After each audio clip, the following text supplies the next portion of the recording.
Hello, everyone. Welcome to NBA Breakdown. I'm your host, Dylan Paris. I have Andrew Zarga on my left and Ben Marlin on my right. We're in front of the Barclays Center right now, and Bronny James just got drafted #1 overall to the Los Angeles Lakers. That's right. He's going to play with his dad. Guys, what do you think of this, Ben? I think it's a disgrace. I think the reason they drafted Bronny is because of his dad. Obviously, we know that. But is he fit to be #1 overall? Are you kidding me? No, he's not. He's not #1 overall. He's only a point guard. He's small. He's not strong enough to guard more. He's not big enough to guard a shooting guard or more. He can only guard one position. He doesn't seem like the guy cut out for #1 overall. But hey, maybe he'll pan out. I might be wrong. But we'll never know. If he wasn't LeBron James' son, he would have been an early second-round pick.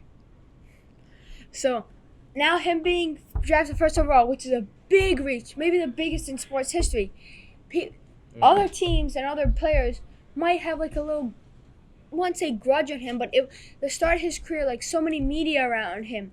And So much pressure. And especially in a city like LA, it just might get to him. So that, playing with your dad, first moment, it's going to make history, millions of views on YouTube.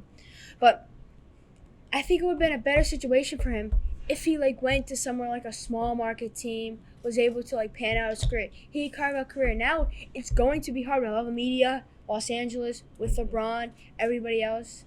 I just think it's not going to work out. But Well, let me ask, do you think he can develop into a kind of his dad, like somewhere near his dad's potential?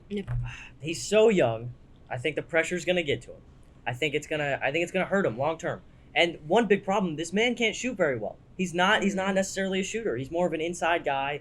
But again, he doesn't really have the body type or the size for that. So again, it's tough to rank him. Again, you could compare him to his brother. You could compare him to anyone else. But it's tough to rank him. But no, I don't think he's gonna be anywhere near LeBron James or anywhere near a normal #1 overall. I think he could be decent, but not I #1. think he will have a tough first few years. But once LeBron retires and the spotlight gets a little off him, because there's always going to be spotlight on him, I think he can carve out a decent career in the NBA. He'll get his shooting better, of course. But I just think he can be just a decent player. But I don't think he could be anywhere near his father's level. But I was thinking about my other take. If he went to a small market team by himself, I think he could carve out a all-pro, all-star team. And now we have a question from number 44. Great points, guys. I was just wondering, do you think Bronny will be able to help this Lakers team make the playoffs or even the finals? It depends on who they have. Their supporting cast. If they stick with Westbrook, AD, LeBron, maybe. You might be right on that. But again, it's tough. These guys are getting older, right? Mm-hmm. Westbrook's out of his prime, far out of his prime. 2017 Thunder, or 2024?